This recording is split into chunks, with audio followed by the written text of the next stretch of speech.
Hello, my beautiful people. Thank you for visiting Docentes DigitalesTV.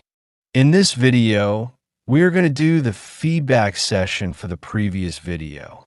If this is your first time here, I recommend watching the previous video where we talked about the history of the American hamburger. Now, let's put your knowledge to the test with some questions. Did the hamburger originate in Germany?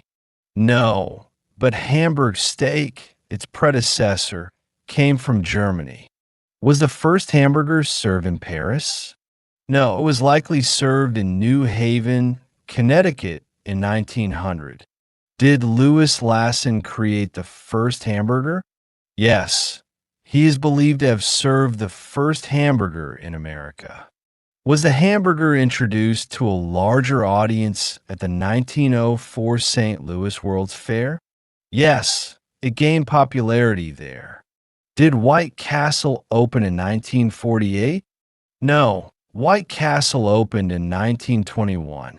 Was McDonald's the first fast food chain to sell hamburgers? No, White Castle was the first fast food chain to do so.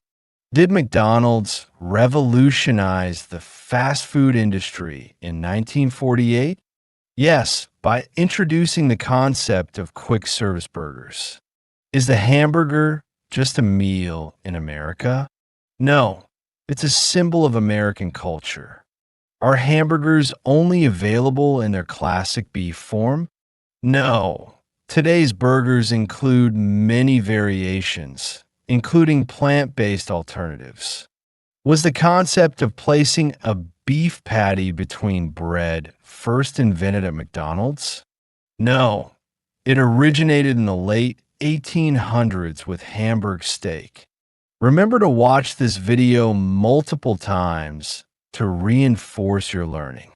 Don't forget to subscribe to the channel to stay updated with the next videos in this amazing series on learning English and American culture. See you in the next adventure.